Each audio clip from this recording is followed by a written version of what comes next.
Assalamualaikum warahmatullahi wabarakatuh. Kita kembali di topik utama kita, statistika dalam penelitian bahasa. Pada kesempatan ini, kita akan belajar tentang analisis korelasional, khususnya pada data nominal. Pada kesempatan yang lalu, saya sudah menjelaskan jenis-jenis data. Ada data nominal, ada ordinal, ada interval, ada data rasio. Nah, masing-masing jenis data itu nanti akan mempengaruhi jenis analisis statistik kita. Kalau data kita nominal atau ordinal, berarti tidak memerlukan uji normalitas, ya? Sehingga ini disebut dengan non-parametrik. Jadi kita menggunakan analisis non-parametrik. Sedangkan kalau data kita interval, ya, atau rasio, maka ini harus diuji dulu normalitasnya. Ya, kalau memang sudah normal kita uji dengan parametrik dulu, tapi kalau tidak normal maka kita transformasi terlebih dahulu, ya. Nah, tapi kali ini kita akan konsentrasi ke salah satu jenis data, yaitu data nominal, ya. Sebagai contoh, ya, ini kalau dengan tabel kontingensi 2x2, ya, jadi kolomnya 2, barisnya 2. Nah, kita lihat contoh kasusnya. Seorang peneliti ingin mengetahui apakah terdapat korelasi antara jenis kelamin dengan kegemaran membaca. Ya. Nah, ada sejumlah siswa, ya, yang diteliti. Nah, ini jenis kelaminnya, misalnya si Sari perempuan. Nah, dia gemar membaca atau tidak, ya? Dari pengisian angket misalnya. Oh, tidak gemar membaca, ya. Si Badu laki-laki tidak gemar membaca dan sebagainya. Nah, datanya seperti ini. Nah, kita ingin tahu apakah jenis kelamin ini berkorelasi dengan kegemaran membaca, gitu ya.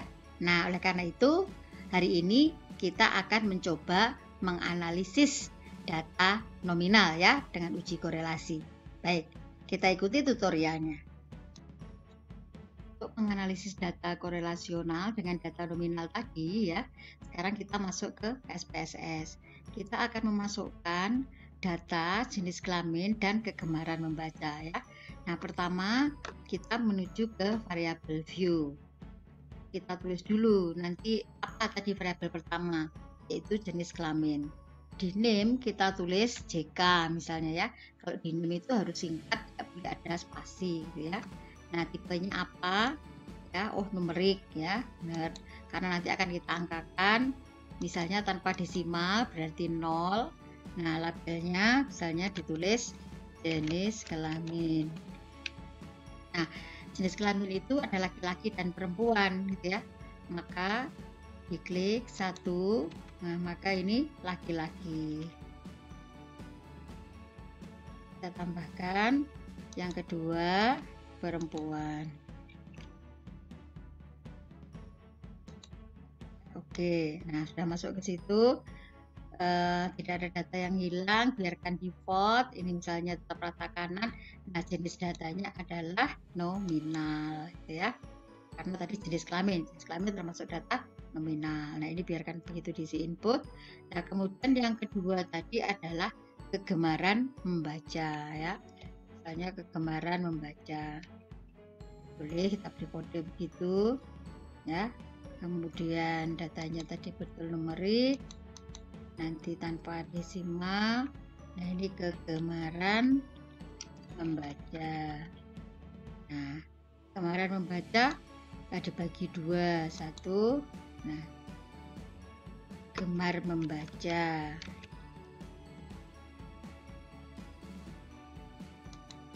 Dua, tidak gemar membaca.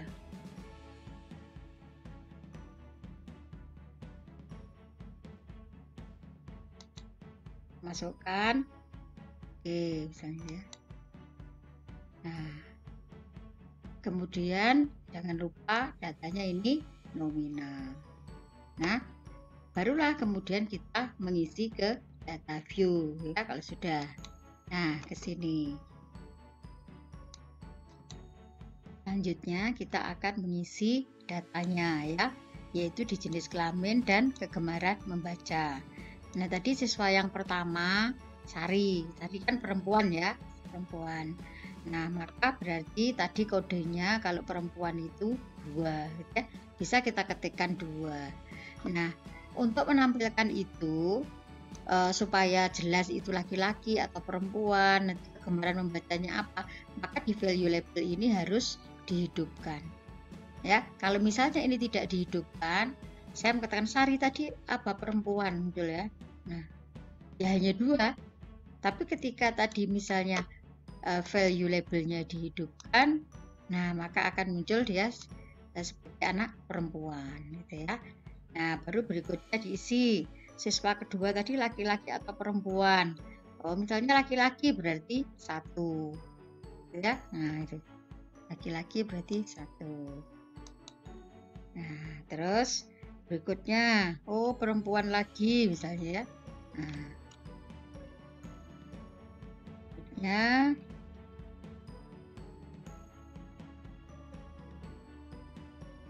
nah, misalnya ini.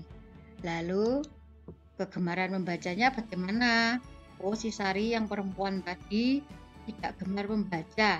Nah, tidak gemar membaca berarti tadi kodenya adalah 2, gitu ya. 2. Siswa yang kedua apa? Gemar membaca atau tidak? Tidak juga ya. Lalu berikutnya. Ya. Terus selanjutnya misalnya ini tidak gemar membaca. Ini gemar membaca gitu ya. Berikutnya lagi.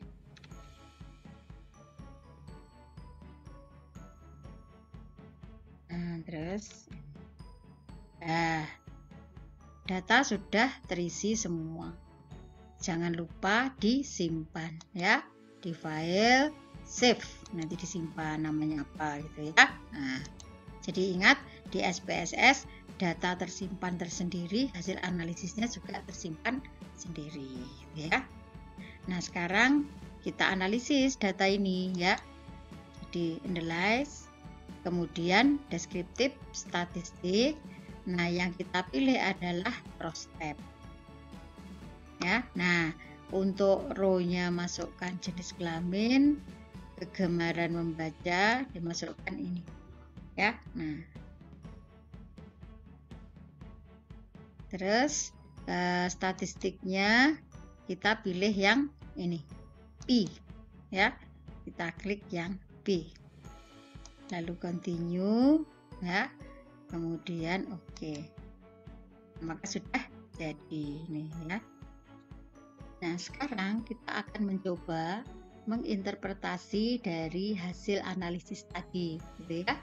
Nah, pertama ada case processing summary. Kalau kita lihat di sini ya, berarti jumlah data yang valid 15, berarti 100% ya.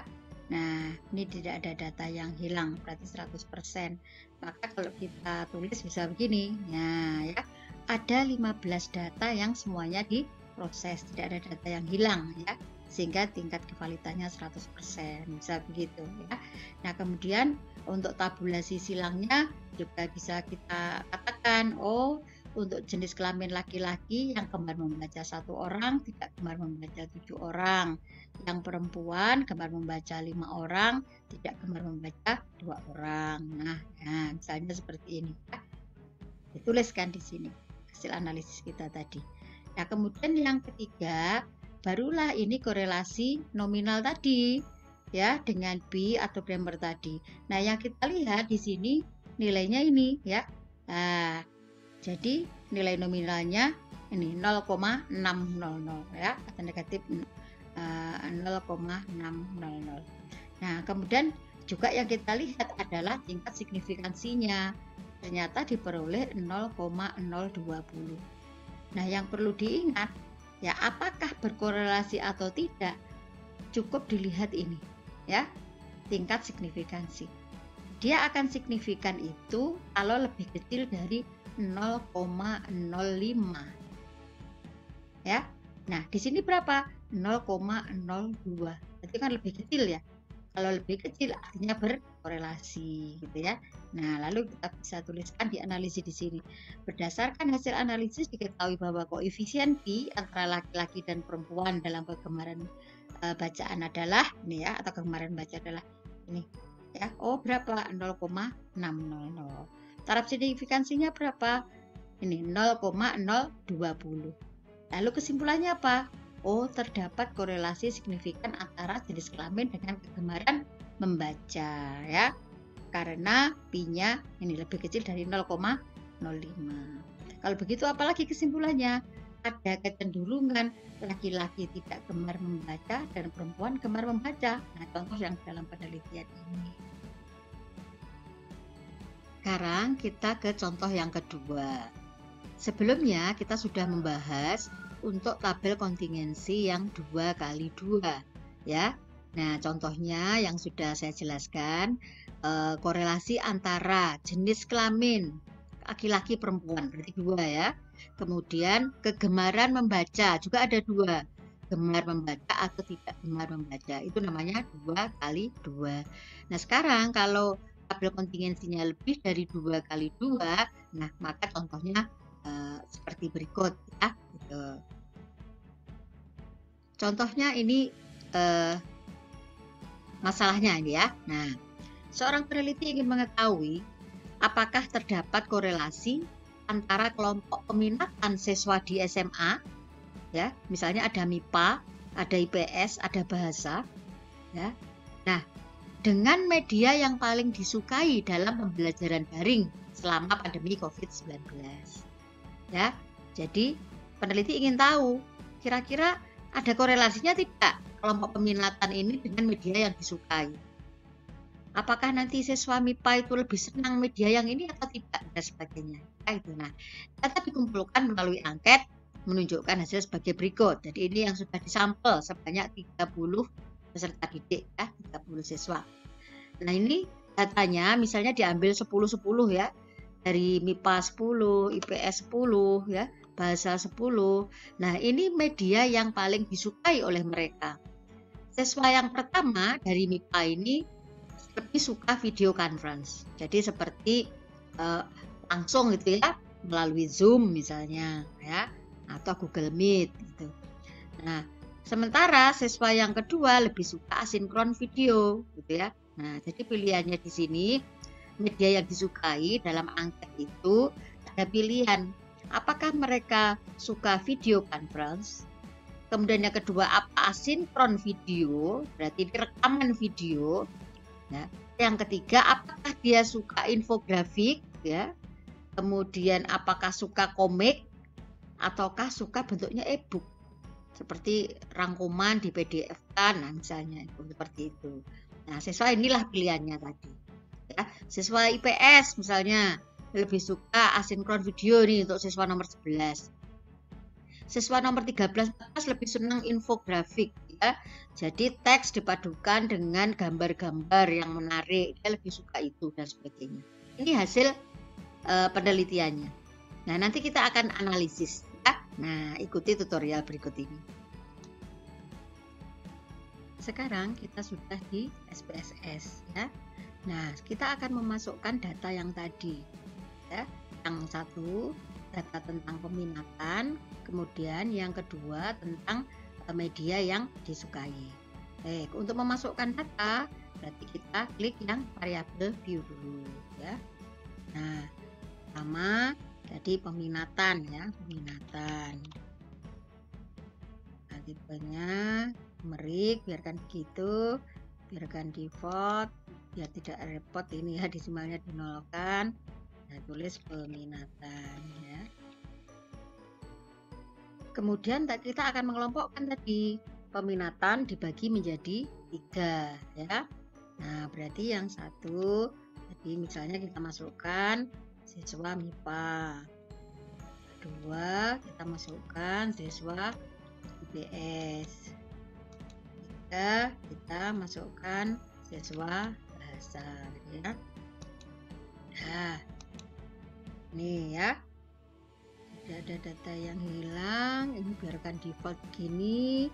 Nah, jangan lupa jenis datanya adalah nominal, ya. Kemudian yang kedua, media yang disukai, ya, media. Kemudian ini numerik, dinolkan saja. Nah, di sini adalah media yang disukai.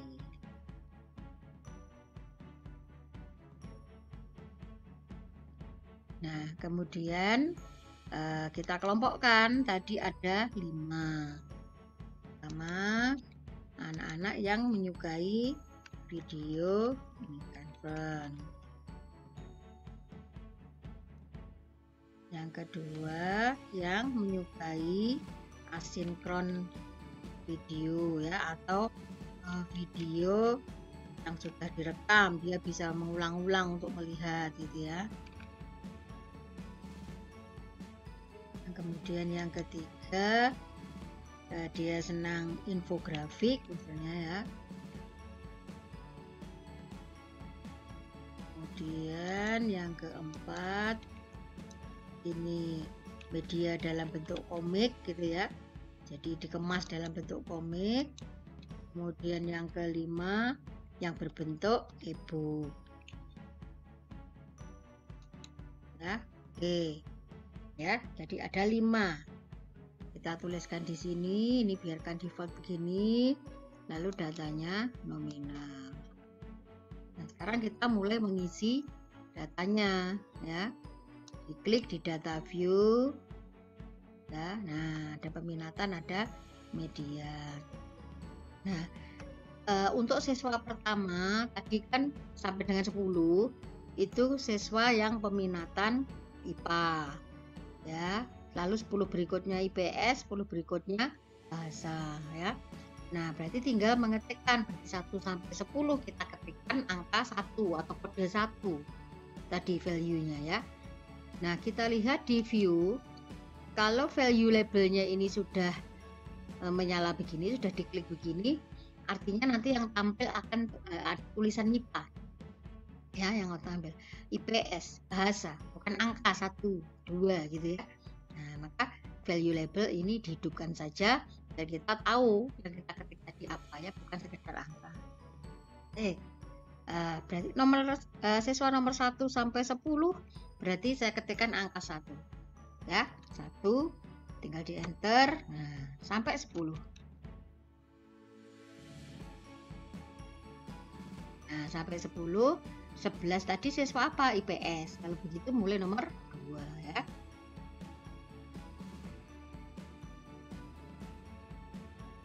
Nah, kemudian mulai nomor 21 itu siswa bahasa ya, peminatan bahasa, berarti nomor 3.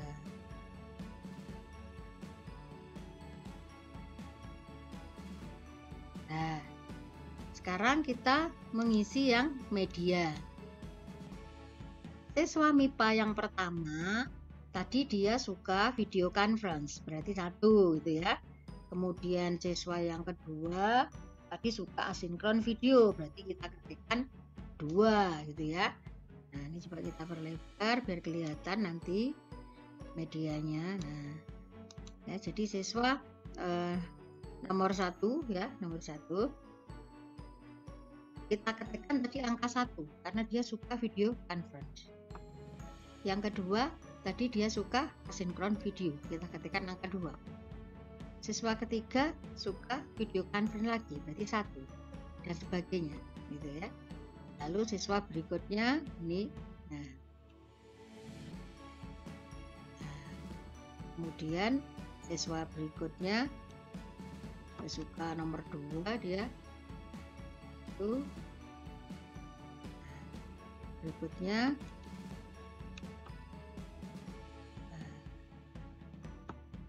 lagi, kemudian siswa berikutnya siswa nomor 25,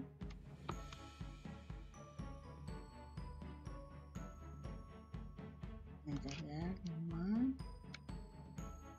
kemudian siswa ke 28,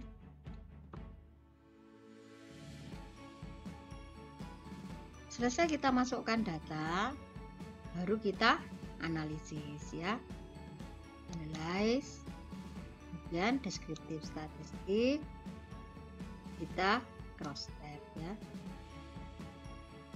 Peminatan kita masukkan row, media kita masukkan dalam kolom. Nah, kemudian